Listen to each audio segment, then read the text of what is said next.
Now in this lecture we will discuss about the completing square method कि completing square actually में होता है क्या और इसको हम किस पर्पज़ के लिए इस्तेमाल करते हैं। तो पहले मैं आपको ये बता दूं, ये क्वाड्रेटिक इक्वेशन को सॉल्व करने का एक तरीका कार है जिसको हम कहते हैं completing square method. Quadratic equation को जैसे हम फॉर्मूले से सॉल्व करते हैं उसी तरीके से हम कंप्लीटिंग स्क्वायर मेथड से भी सॉल्व करते हैं। कंप्लीटिंग स्क्वायर मेथड एक मेथड है जिसके ज़रिए हम क्वाड्रेटिक इक्वेशन के रूट्स को फाइंड आउट करते हैं।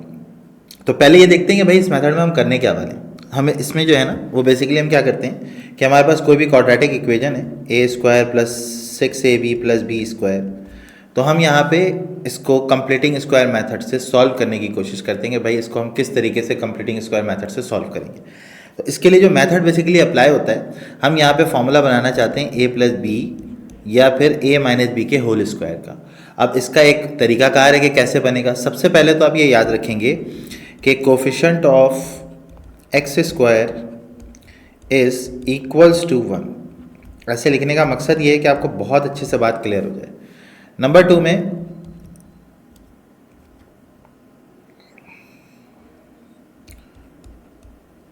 Transfer the constant term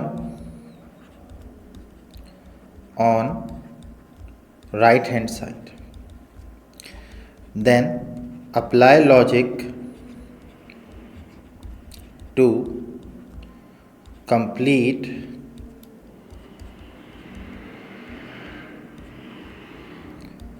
a plus minus B का होल स्क्वायर। तो ये 3 स्टेप्स को हमने यहाँ पे फॉलो करना है और फॉलो करने के बाद हम क्या करेंगे, रूट्स को फाइंड आउट कर लेंगे। तो सबसे पहली बात क्या है कि एक्स स्क्वायर का कोफिशिएंट 1 होना चाहिए। इट मीन्स ए की वैल्यू 1 होनी चाहिए बच्चों। Transfer the constant term on the right hand side, ये हम सवाल करते वक्त देखेंगे किस तरीके से होगा। Then apply logic to A plus minus B का होल स्क्वायर। बहुत ही आसान है, बहुत ही। और दूसरा ये कि मॉडल पेपर में जो हमारा इस साल का मॉडल पेपर आया है उसके अंदर भी इसका क्वेश्चन मौजूद है, तो मे भी पॉसिबल हो सकता है एनुअल एग्जाम में भी आ जाए। तो इसके क्वेश्चंस हैं, इंशाल्लाह वीडियो में आगे क्वेश्चंस को भी डिस्कस करेंगे। तो पहला क्वेश्चन हमारे पास कंप्लीटिंग स्क्वायर मेथड से Z square minus 4z plus 5 आपकी स्क्रीन पे और मेरी स्क्रीन पे दोनों पे नज़र आ रहा है। ठीक है, देखें सबसे पहले तो हमारा रूल क्या था कि आपके पास जो a है वो 1 होना चाहिए, मतलब coefficient of square equals to 1 होना चाहिए था। वो एक्स स्क्वायर हो वो जेड स्क्वायर हो, दोनों किसके इक्वल होने चाहिए, 1 के इक्वल होने चाहिए। तो बच्चों यहाँ पे 1 के इक्वल मौजूद है ये। ठीक है, तो नेक्स्ट हम क्या करेंगे, कॉन्स्टेंट टर्म को दूसरी साइड क्या करेंगे, शिफ्ट करेंगे।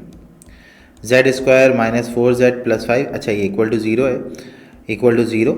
तो z square minus 4z is equal to क्या हो गया, माइनस 5। अब हम लॉजिक बनाएंगे कि सर कैसे जो है ना यहाँ पर हमने ये रफ वर्क में मैं आपको लॉजिक समझा रहा हूँ कि देखें भाई कैसे आप लॉजिक बनाएंगे। आपने यहाँ पे लिख देना है ए स्क्वायर, जैसे हम बचपन में लिखते थे ना केजी क्लास में, ये डब्बे बनवा दिया आपने। अब आपको नज़र आ रहा है पहली टर्म जेड है वो जेड यहाँ रख दें और आपके पास दूसरे यहाँ पे भी जेड आ जाएगा। देखें तो ये बेसिकली हम बनाना चाह रहे हैं a square minus 2ab plus b square. अब आपको नज़र आ रहा है यहाँ पे 4z है, तो सर यहाँ तो आपने गलत लिखा है ना फिर, क्योंकि ये तो 2z है। तो बेटा यहाँ पे 2 लगा दो तो 2 2 ज़ा 4 हो जाएगा। बस ये नंबर आपने सोचना है कि ये नंबर हमारे पास कैसे आ जाएगा, और जो नंबर आप यहाँ रखेंगे वो नंबर आप यहाँ पर भी रख देंगे। तो अगले स्टेप में आपने यहाँ पर क्या एक्स्ट्रा ऐड किया, ये ऐड किया। क्यों, क्योंकि ये तो था ही नहीं ना, ये तो हम अपने घर से लेकर आए थे जिसको हमने यहाँ पे रख दिया। तो अब यहाँ पे क्या करेंगे कि स्टेटमेंट लिखेंगे आपकी याद दहानी के लिए कि ऐड एंड सब्ट्रैक्ट 4, ऐड भी करो और सब्ट्रैक्ट भी करो। तो z square minus 4z plus 4 और माइनस 4। अब बच्चों देखें यहाँ पे हमारे पास ये प्लस का 4 था, तो हम ये माइनस वाली टर्म को दूसरी तरफ शिफ्ट कर देंगे। तो ये माइनस का 5 प्लस का 4 हो गया। तो z माइनस 2 का क्या हो गया, ये होल स्क्वायर। लाजमी है फॉर्मूला बनेगा, हमने बनाया है इसको इसी तरीके से। और यहाँ पे ये बच जाएगा आपके पास माइनस 1। देन हमें z मालूम कर रहा है, square root on both side बच्चों, z माइनस 2 का होल स्क्वायर अंडर रूट में माइनस 1। तो z minus 2 is equal to plus minus iota. तो इधर और उधर दोनों कर लेंगे हम।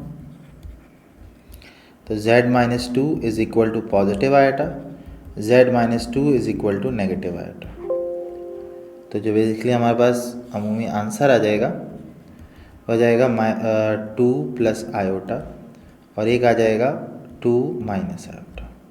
तो जो सॉल्यूशन सेट आप लिखोगे वो लिखोगे 2 प्लस आयोटा और 2 माइनस आयोटा। मेरे बच्चे यहाँ पे क्वेश्चन आपका कंप्लीट हो गया। तो ये हमारे पास कंप्लीटिंग स्क्वायर मेथड का पहला क्वेश्चन था जो मैंने आपके सामने सॉल्व किया। Now move on to the next question. अगला है हमारे पास 34z² minus 6z is equal to -1। Same method लगाएंगे, यहाँ पर भी कोई तब्दीली नहीं होगी, ठीक है। तो हमारे पास आप क्या करेंगे, 34z² माइनस का 6z इज इक्वल टू -1। सबसे पहले आप डिवाइड बाय क्या करेंगे, 34 ऑन बोथ साइड। मैंने आपको बताया था स्क्वायर का कोफिशिएंट जो होगा वो 1 के बराबर होना चाहिए। तो जैसे ही आप 34 से दोनों तरफ डिवाइड कराएंगे ये सिचुएशन बन गई।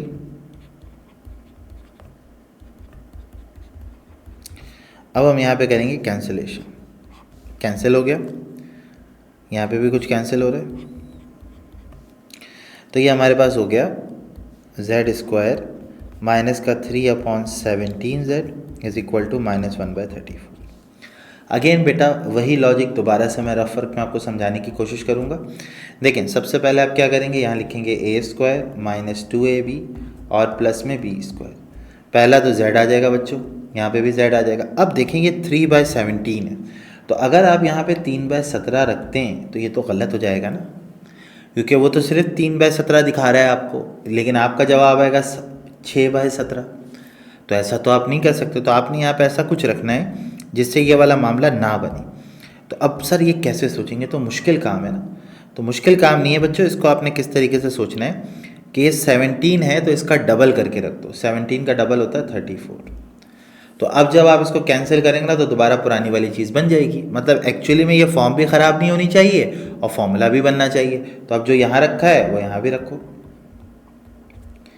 तो हमारे पास नेक्स्ट जो गाइस हो जाएगा वो ये हो जाएगा z² माइनस 3/17z और प्लस यहाँ पे क्या ऐड कर दोगे आप, यहाँ पे आपने क्या ऐड किया, 3/34 का होल स्क्वायर। नाउ अब हम क्या करेंगे, मैं इस वैल्यू को क्या करूँगा, डिवाइड करवा दूँगा। तो जैसे ही हमारे पास आ गया z माइनस 3/34 का होल स्क्वायर, और दूसरी तरफ जो वैल्यू हमारे पास मौजूद है वो क्या है, वो है बेसिकली हमारे पास 850/39304। 850 डिवाइडेड बाय 39304। तो ये हमारे पास बन रहा है भाई -25/1156। तो बच्चों दोनों तरफ स्क्वायर रूट लेंगे, square root on both side. जैसे स्क्वायर रूट लेंगे आप तो -25/1156। तो ये हमारे पास हो जाएगा z माइनस 3/34 प्लस माइनस 5/34। तो ये हमारे पास दो वैल्यूज़ आ गई हैं, आइदर और यहाँ पे ये हो जाएगा और। तो z minus 3/34 is equal to 5/34 और यहाँ पे z minus 3/34 is equal to -5/34। तो 5/34 plus 3/34, z is equal to 3 plus 5 divide by 34। और यहाँ पे जब हम करेंगे तो -5/34 प्लस 3/34। तो जो z की वैल्यू है वो आ जाएगी 34 और -5 प्लस 3। तो ये हमारे सवाल का आंसर आ गया। यहीं पर हम इस लेक्चर को, कंप्लीटिंग स्क्वायर के लेक्चर को यहाँ पे ख़त्म करते हैं। बुक के सवाल भी हमने डिस्कस किए, मेथड भी सीखा। इंशाल्लाह नेक्स्ट वीडियो में स्टे कनेक्टेड विद अस, हम आगे आपको मज़ीद इसी तरह से वीडियोस जो है वो देते रहेंगे। ठीक है, जज़ाकल्लाह, थैंक यू। हाँ भाई, वीडियो देख ली, नोट्स बना लिए। अब इस टॉपिक और बाकी टॉपिक्स, पास्ट पेपर्स, इन सब चीज़ों के MCQs के लिए फ़ौरन छा जाओ ऐप डाउनलोड करो। जल्दी करो और छा जाओ।